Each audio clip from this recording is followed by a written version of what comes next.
everyone. Welcome to Cellular Healing TV. I'm Ashley Smith, and today, joining us all the way from the UK is the very special Dr. Natasha Campbell-McBride. One of our favorite topics here at CHTV is the gut-brain connection, so today's episode will not disappoint.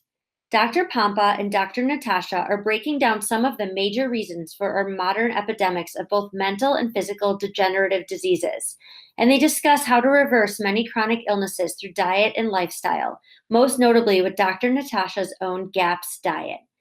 GAPS stands for Gut and Psychology Syndrome, and Dr. Natasha will share what it entails and what illnesses it can target. They will also cover today's popular plant-based lifestyle, what problems may arise with that, and how to address them. If you or someone you know is affected by mental and degenerative diseases, allergies, or even strict vegetarianism or veganism, you cannot miss this episode. But before we join in, let me tell you a little bit more about Dr. Natasha Campbell-McBride. Dr. Natasha graduated with honors as a medical doctor in 1984 from Bashkir Medical University in Russia. She earned a postgraduate degree in both neurology and human nutrition at Sheffield University in the UK. Dr. Campbell-McBride is known for her book, Gut and Psychology Syndrome. The book explores the GAPS nutritional protocol, which is highly successful in naturally treating patients with learning disabilities, autism, ADHD, depression, and other mental problems. In her clinic, Dr. Campbell-McBride sees a lot of young people who have become very ill from eating a plant-based diet. Her studies and experiences have led to 2 more books, Put Your Heart in Your Mouth and Vegetarianism Explained. Dr. Campbell-McBride is also a board member of the Weston A. Price Foundation. So let's welcome Dr. Pompa and Dr. Campbell-McBride and get right into it. This is Cellular Healing TV. Hey, health practitioners. Are you looking for tools to discover the deeper health issues that need to be addressed with your clients?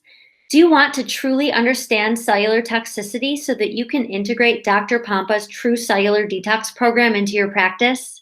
I'm sure you've heard all about True Cellular Detox here on CHTV, and we welcome you to learn more. You were invited to attend one of our live training events. Our next event is in Newport Beach, California on September 8th. To attend this event or to check out other future events, please visit tcdevent.com. We will provide for you the tools to help you successfully implement True Cellular Detox into your practice. You don't want to miss this or one of our future training events. Again, TCD Event is where you can register or find out more information. We'd love to see you there. I think some of my readers are familiar, at least people go, yeah, I've heard of this GAPS diet that works amazing for brain conditions, right? And that's the acronym, right? Gut and psychology. I almost said something different than psychological issues, but it is great for autism, even schizophrenia, depression. I mean, I can go down a list. And of course, I have many clients who have been very successful with the GAPS diet with their autistic children. And that book, I think you wrote in 2004. Am I correct? That's right, a long time ago. And since then, GAPS became a global phenomenon. More than 1 million people following it. The book has been translated to 18 languages. So it has become a known phenomenon all over the world. And GAPS nutritional protocol works not only for mental problems, it works for many physical conditions. The whole list of autoimmune conditions, allergies, fibromyalgia, chronic fatigue syndrome and chronic cystitis and skin conditions, and of course for the whole spectrum of digestive disorders. Mm-hmm. It is a diet, a program of choice for many, many people. So let's back up. What's the premise behind the diet? And then we can get into some specifics after that. So, why does it work? What's the premise behind it? It works because it fixes the gut. All diseases begin in the gut. That's what the father of modern medicine, Hippocrates, said more than 2,000 years ago. And the more we learn with our modern scientific tools, the more we realize just how correct he was. Indeed, every disease, whether it's physical or mental, begins in the digestive system. And the GAPS nutritional protocol fixes the digestive system. So it changes the gut flora. It heals and seals the leaky, damaged gut wall. It alters, normalizes the whole environment in there. And the roots of pretty much every chronic illness, whether it is physical or mental, are in the digestive system. No matter how far away from the digestive system the disease might manifest itself. Once you fix those roots with the GAPS nutritional protocol, the symptoms start melting away, whether it's rheumatoid arthritis or multiple, or asthma, or psoriasis, or schizophrenia, or depression, or autism. So what's the premises behind the diet? So what is, if you were, as quickly as you can, explain what is the GAP diet? There's many diets out there, which we're going to talk about, at least one of them, like a vegetarian diet, because your new book, I can't wait to talk about, 2017, last year, talks about some of the pitfalls, if you will, with a vegetarian diet. We're going to get there. What's the premise behind the GAPS diet?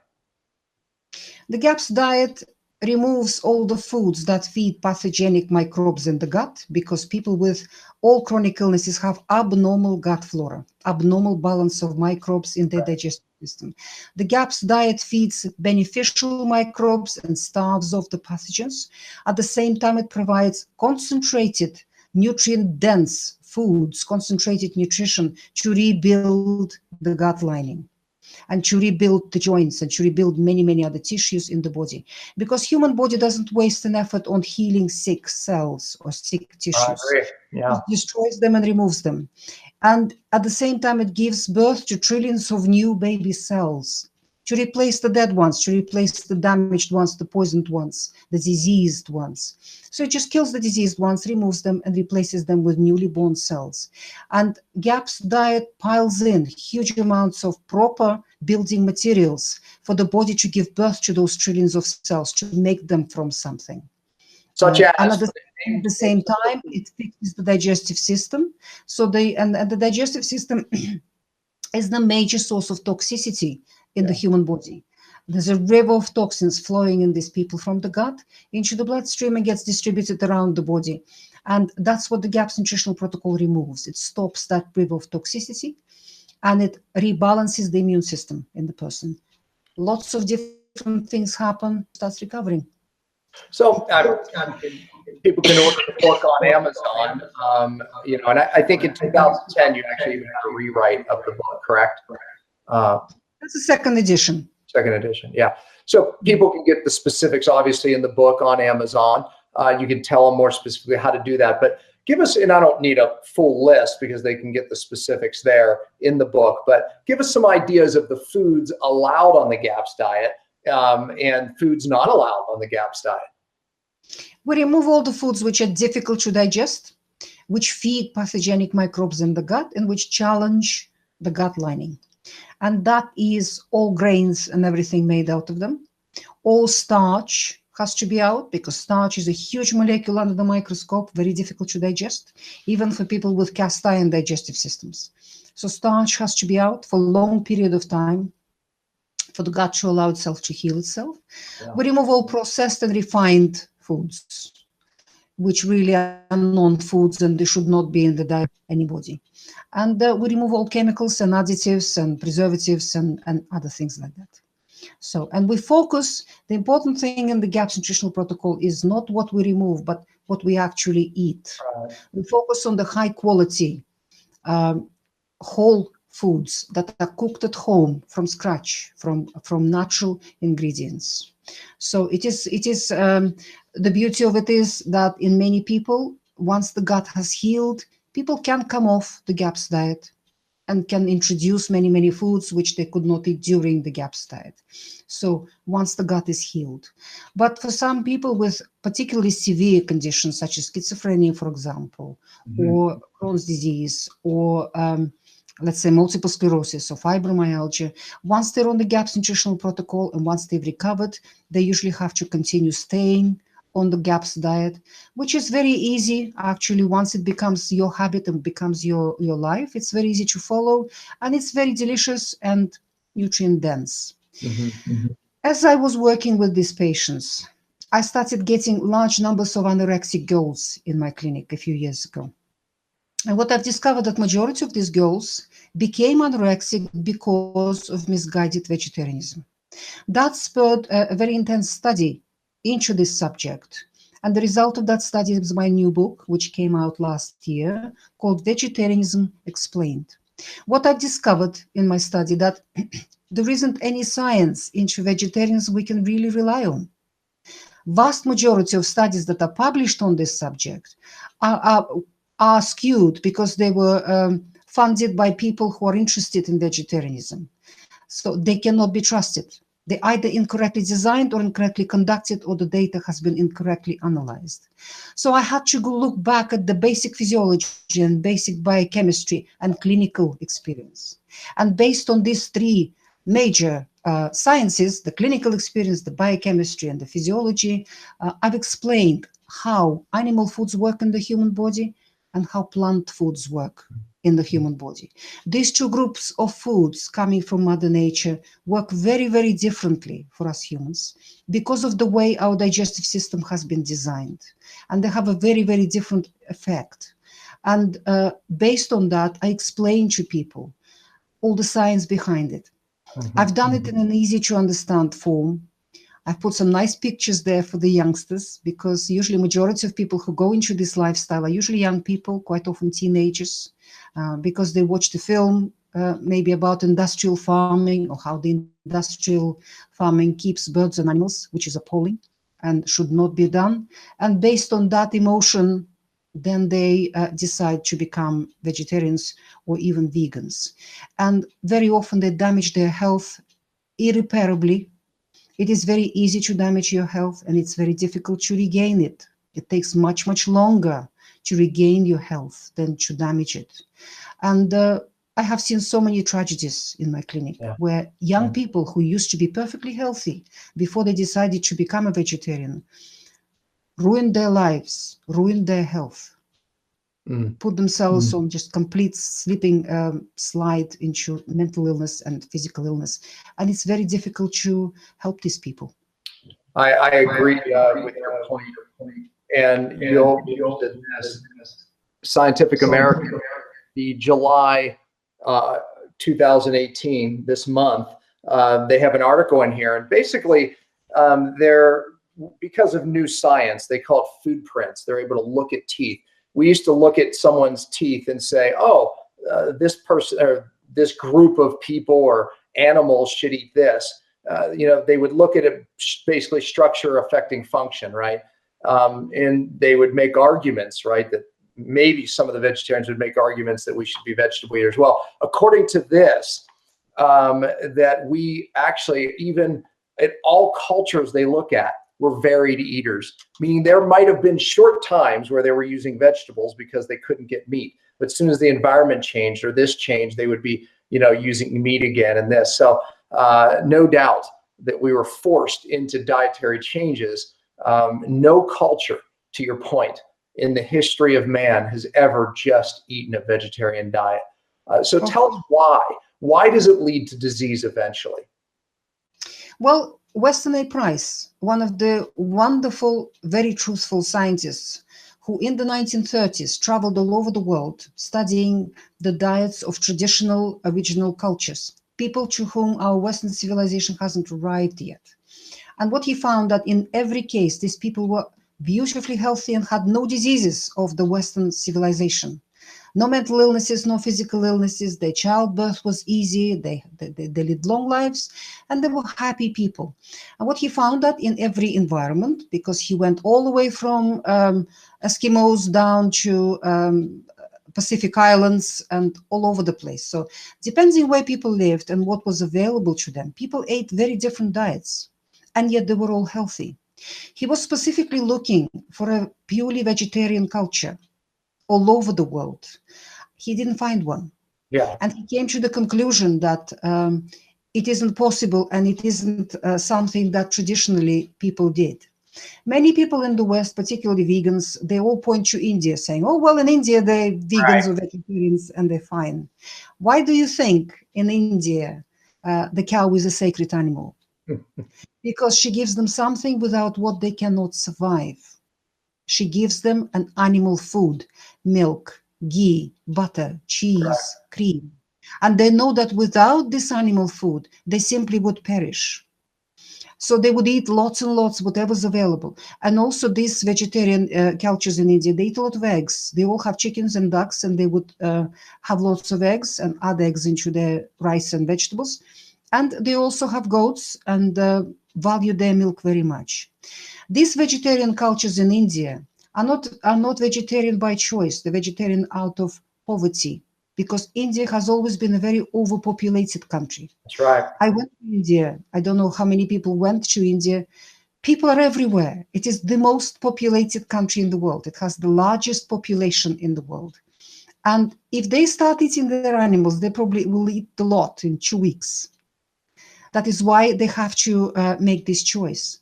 However, it's only in isolated areas in India that they have this choice. People who live along the coasts of the seas and oceans and rivers and lakes, they have fish for breakfast, lunch, and dinner. That is their staple. That is where the large bulk of the nutrition comes from. They have the dairy and they have the eggs. Mm-hmm. And even the vegetarian people who live inland and don't have access to seafood or fish from lakes and rivers, even those people, when they have a chance to eat meat or fish, will eat it without any questions. I think another one that they hold on to is the China study, where, it's really a big, plant-based diet. But I think when you examine that closer, it's not what people think. Talk about that, because again, I think vegetarians, at least plant-based diet people, they really hold on to the China study or even the Okinawan diet. The China study is a big fraud. There are books written about this study, how the data has been collected, how it's been analyzed, what kind of statistical analysis has been used, and so on. It is a fraud from the beginning to the end. Not a word from this study can be trusted. Yeah, no doubt about it. And again, when you really look at that culture, I mean, you look at some of the hardcore meats are actually a staple, even in the Okinawan diet. Talk a little bit about that, because that also is held up with the plant-based people as being, the perfect diet, so to speak. What people don't understand is the basic physiology of the human digestive system. If you look at how life works on our planet, all energy on our planet gets recycled, and new energy comes from the sun. Yeah.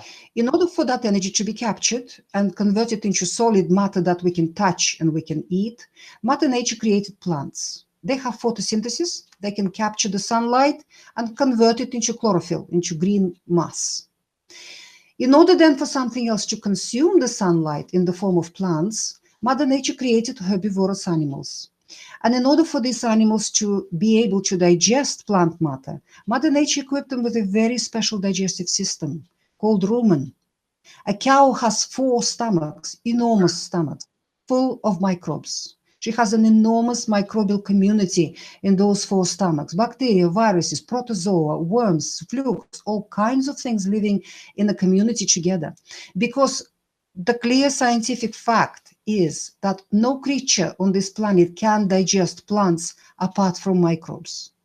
Only microbes can really digest plant matter. Right. And that's the fact that Mother Nature used in creating the rumen of herbivorous animals: cows, goats, giraffes, elephants, deer, antelope, and the rest of them. So in order then for something else to be able to consume the sunlight in the form of herbivorous animals, Mother Nature created the next group of creatures on the planet, and these are omnivores and predators. Human beings belong in that group. We don't have a rumen. We have a small stomach, and if it is healthy, it's virtually sterile. It virtually has no microbes in it because it produces hydrochloric acid. Right. And pH, when we're hungry, can go below 2, sometimes even below 1, which is an extremely hostile environment for any kind of microbe. And the only things that hydrochloric acid and pepsin and other substances that stomach produces, human stomach, that they can really unravel and digest are meat, fish, eggs, and milk. Only these 4 foods, the animal foods, that can really digest properly in the human stomach. Plants are indigestible for the human stomach. They sit in the stomach and they wait for their turn to move on further down. Whatever we manage to chew and break down with amylase in the mouth That's what finishes up in the stomach, and then it goes through the absorptive part of the digestive system of the human beings, the 3 meters of the intestines, where all the absorption of food happens. Again, we can't break the plant down to any large degree there. We only absorb a few vitamins, minerals, a bit of starch, a bit of sugar, but the bulk of the plant, the fiber and the starch, go through all of those meters undigested and unused. And then they land in the bowel, which is the equivalent of the rumen in the human digestive system. That's where the bulk of our gut flora lives. And all those microbes then work on the fiber, work on the starch, and do the same thing they do in the rumen of a cow, where they break down the majority of the carbohydrates. About 70% of the sugars get converted into short-chain fatty acids, which are saturated, fully saturated fat. And that sustains us between meals. The problem is that in the cow, her rumen is at the beginning of her digestive system, before the absorption begins. In the human being, it's at the end.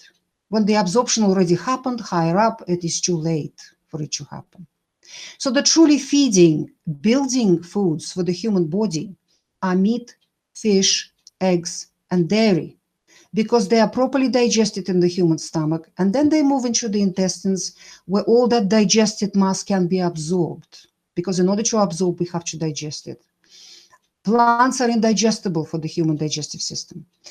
Human body renews itself all the time. All cells in our body die, live a short life, and they die and they get shed off and replaced by newly born baby cells. In order to give birth to trillions of cells, building materials are required. And if you look at the structure of the human body, we remove the 70% water. Human body, about 70% is water. The rest of it is dry weight, and the dry weight is about 50-50 protein and fat. When we analyze just the structure, the biochemical structure of that protein that we are made of, its amino acid composition is very similar to the amino acid composition of proteins in meat, fish, eggs, and dairy. These foods feed very well. They convert to our own protein, our own materials that we build from very easily and very quickly. The same goes with the fats.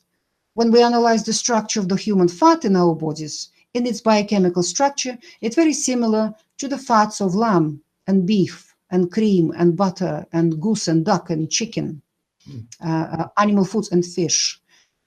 When we analyze the plant matter, plants have got lots of proteins in them, but the amino acid composition of those proteins is inappropriate for building our own proteins. Many amino acids are missing, other amino acids are in excess, and on top of that, the proteins from plant matter are indigestible for the human digestive system, and in many cases, very damaging. Take gluten, for example, the major protein in plants. The more we're researching gluten, the more we're realizing that no human being on this planet can actually digest gluten, and it's actually damaging everybody, whether you get symptoms from it or not. Many people have celiac disease, many people have non-celiac gluten intolerance, and the more we're researching it, the more we're realizing that it's damaging many people, gluten. Then we look at succulin in rye, we look at averin in oats, we look at other proteins in plants.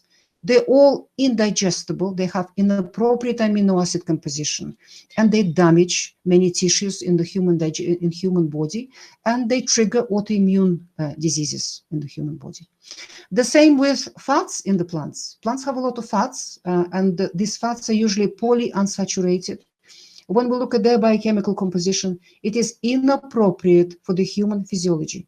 The best and the most appropriate fat for building our own bodies, and fat is a structural element of the human body. It's essential for us to have fat in every meal. The only appropriate fats come from animal foods to rebuild our bodies and to feed that cell regeneration process, giving birth to trillions of new cells. And as it happens, these are the very foods that digest properly in our stomach before moving into the 3 meters of intestines where the absorption happens, and they absorb very well. While plants are indigestible, they do not absorb. So what's the role of the plants for the human body? That's what I was saying, because we're omnivores. You argue we can eat some. That's but what is the role? Exactly. Yeah. Well, it's the animal foods that build and feed the human body. Plants cannot build our bodies and cannot feed us to any large degree. However, plants provide a huge amounts of antioxidants, phenols, salicylates, and other cleansing substances. They're powerful cleansers. It is important for the human body to be well fed and to be clean on the do live in toxic environments. Plants have a wonderful ability to clean us on the inside, and that is their purpose. That's why we combine animal foods and plant foods.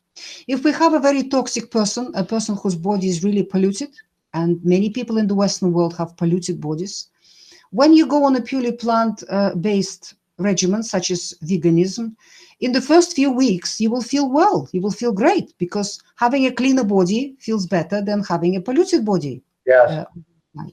However, at a certain point, your body will finish cleansing and it will become hungry and it will ask for building, feeding foods. How would it ask you? It will give you a desire for a steak, for a piece of meat, for a roasted chicken, for a pot of cream, for a piece of cheese or something like that.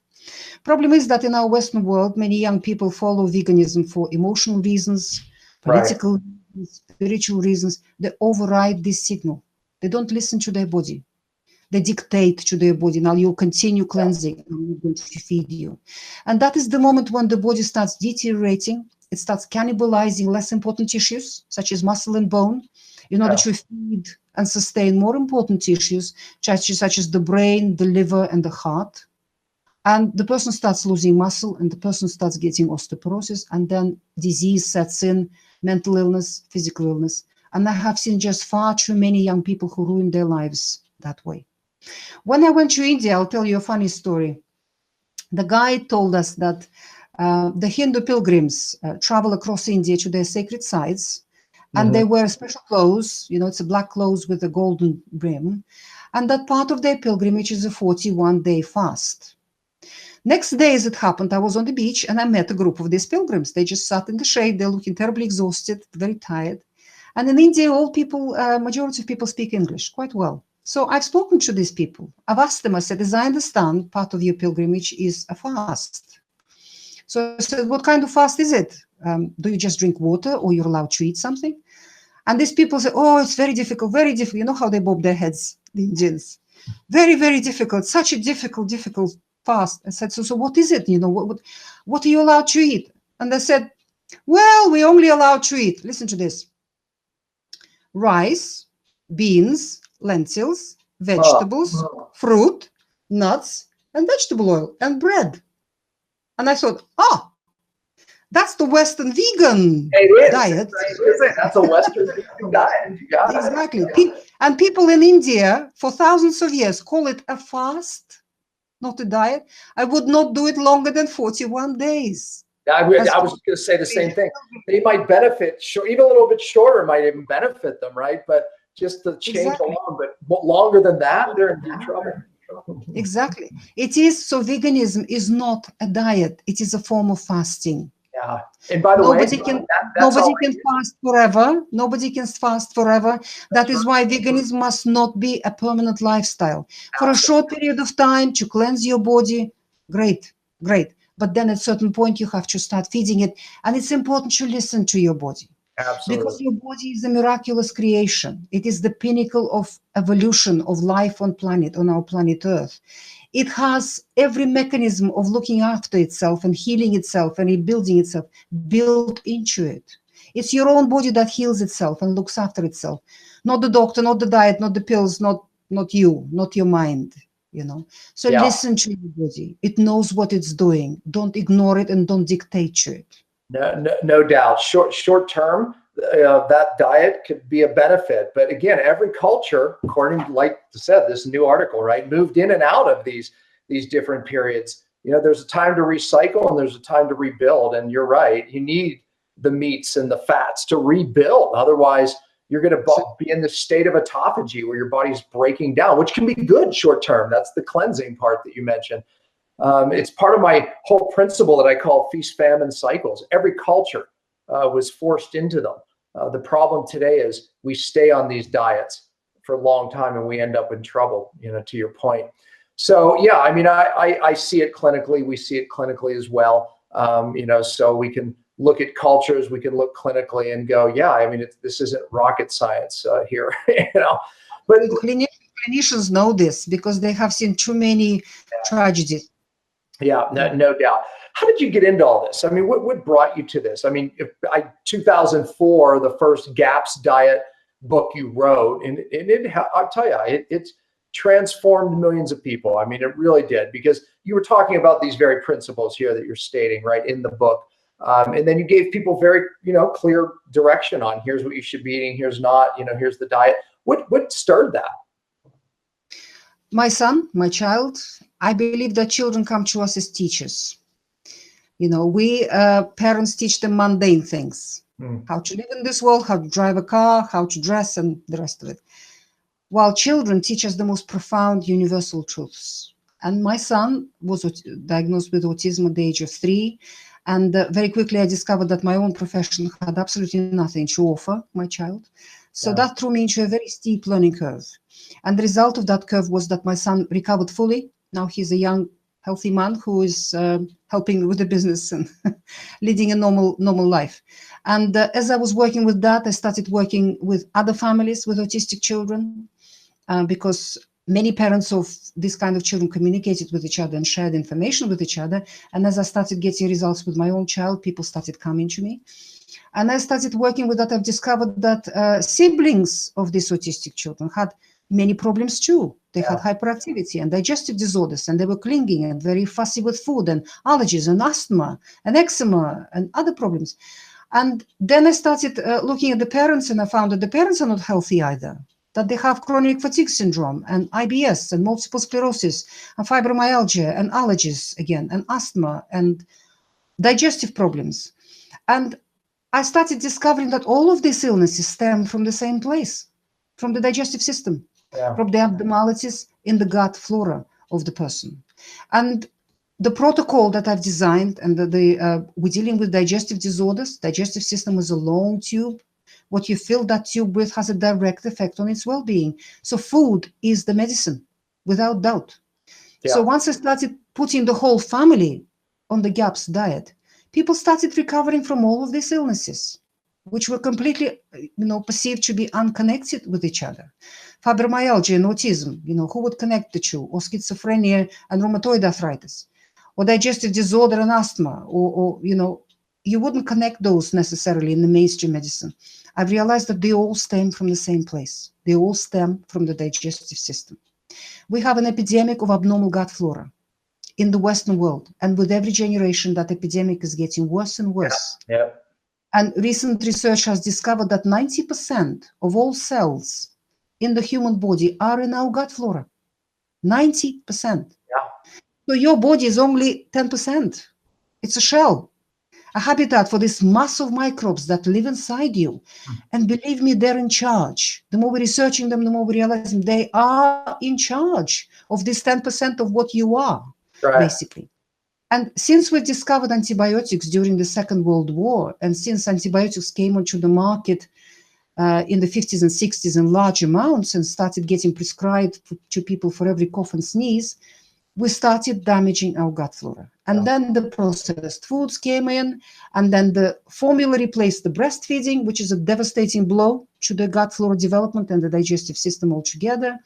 And then all the other chemicals coming in, and the vaccinations, the change in the whole environment. What's happening?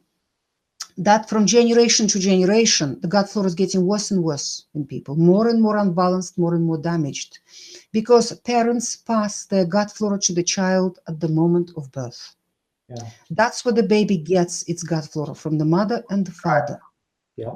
And if the generation of the parents got their gut flora from their parents, who had a fairly good gut flora, maybe they had a couple of courses of antibiotics prior to having their children, in the 50s and 60s maybe, still their gut flora was fairly good, fairly robust. So they passed that to their kids. And then their children grew up in a world where antibiotics were given to them for every cough and sneeze, damaging the gut flora further and further. They lived on junk food, which feeds pathogens in the gut almost exclusively, allowing them to proliferate and to thrive in your gut.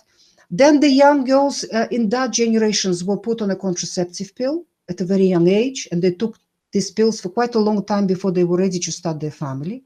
Contraceptive pill has a devastating effect on the gut flora and on the immune system of the woman. So by the time that generation of people were ready to start their family, their gut flora was seriously damaged. And that's what they were passing to their children at the moment of birth. And with every year, what I see in my clinic, the gut flora of parents, of young parents who are starting their family, is getting worse and worse. That is why we have all these epidemics of autism and hyperactivity and asthma and allergies. Diabetes type 1 has become an epidemic. We have babies. Growing proportion of babies with this disorder. When I started practicing as a medical doctor, the youngest person we ever saw with diabetes type 1 was an 18-year-old. Now I see babies a few weeks old with diabetes type 1, and their proportion is growing and growing. Rheumatoid arthritis in babies. Well, you know, here we are with these statistics, and people think we just got here. It is generational. Even the amount of mercury we're handing down to our children, lead, and then the glyphosate. I mean, this, and then the microbiome disruption we're handing down. You know, we're handing down toxins generationally, and then a faulty microbiome. It's, you know, we got here. We earned it the last 4 generations, let's face it. You know, I have to ask this question, it's so, you know, on my mind right now, because I've had so many people asking me about, you know, all of the histamine reactions that they're getting from foods, nightshades, you know, so they're avoiding histamine foods, they're avoiding nightshades, they're avoiding, you know, these are all plants. I mean, could this have something to do with the fact that people are, you know, it seems to be in people who are more paying attention to their health that are reacting to these things?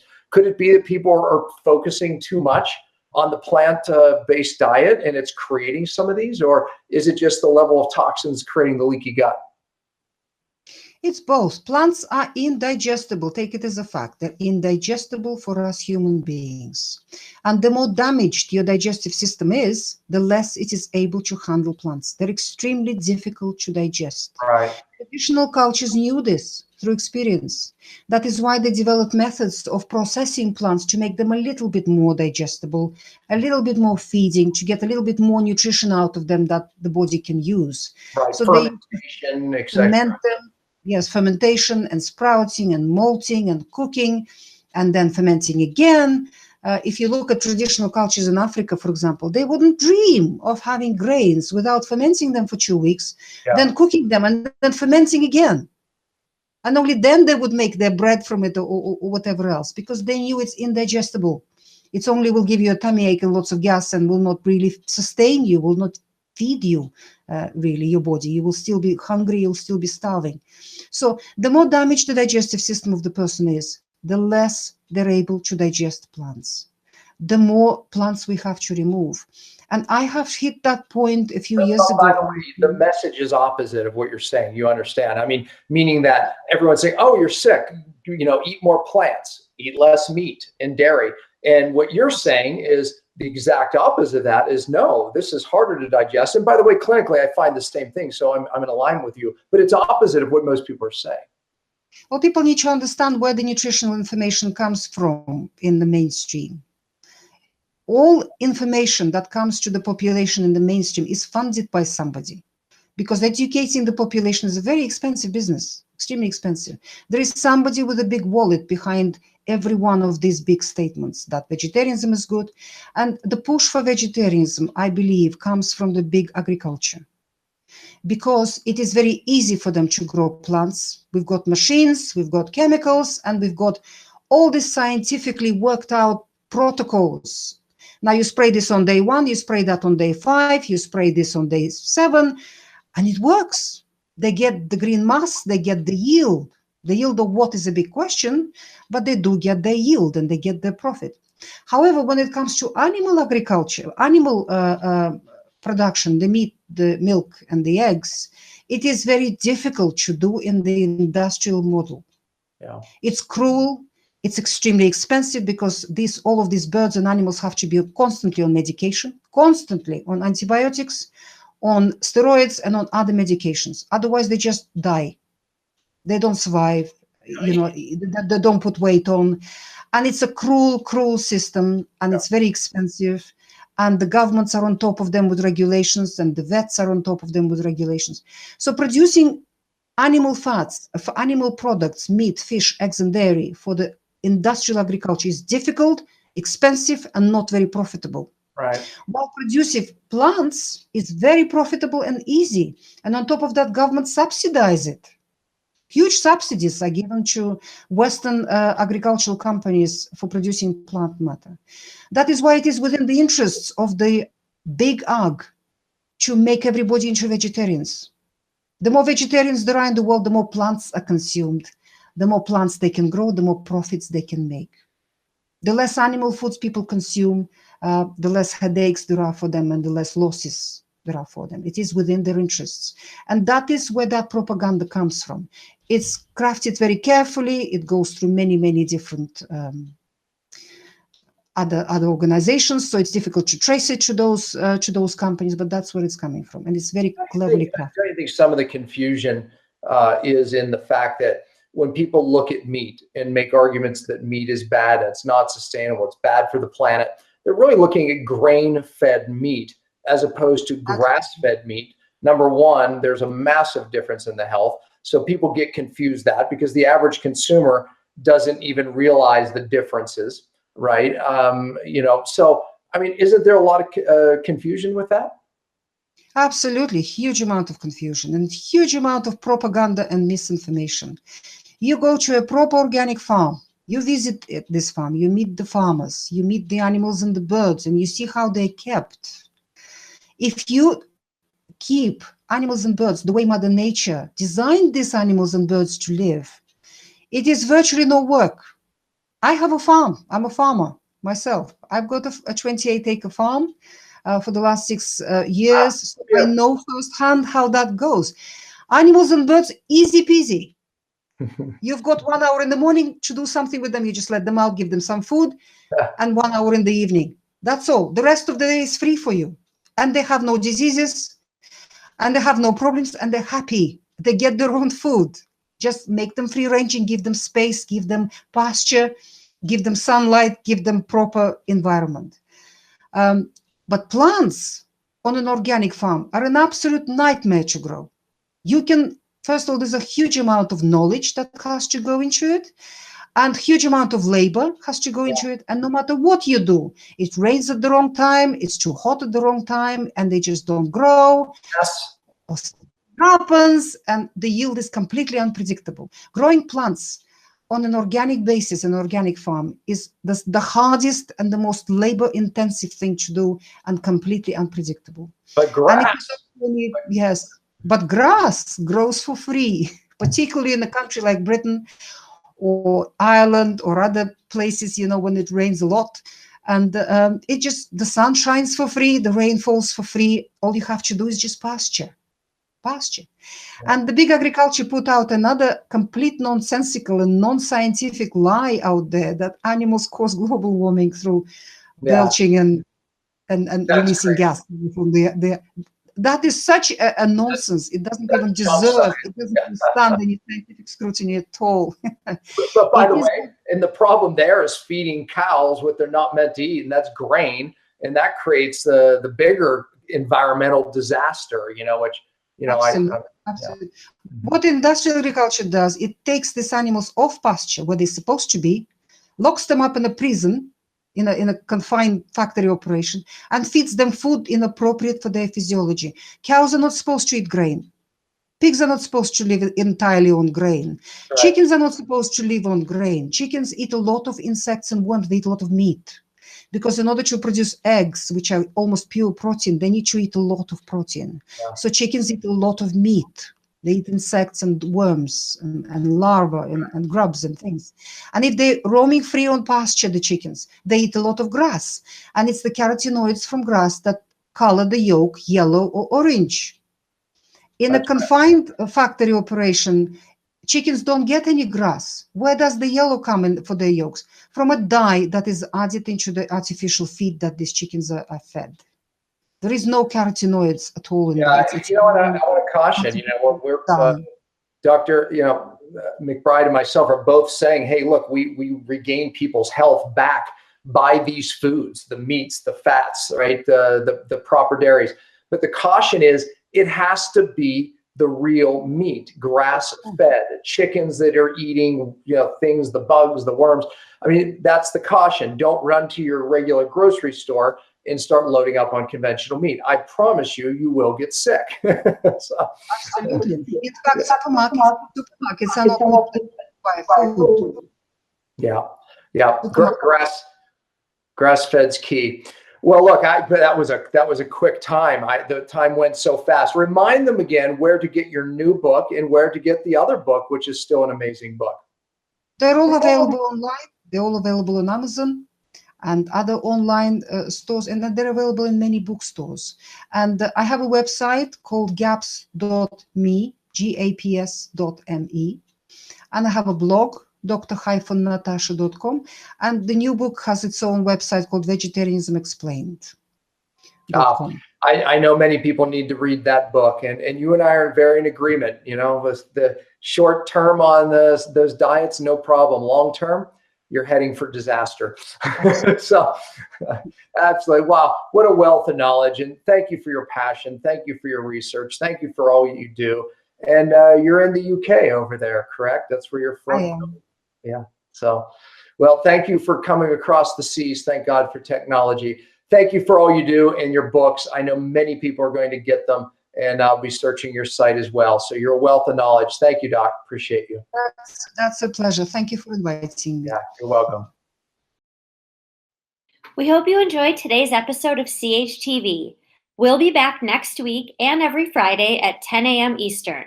You may also subscribe to us on iTunes or find us at podcast.drpompa.com. Thanks for listening.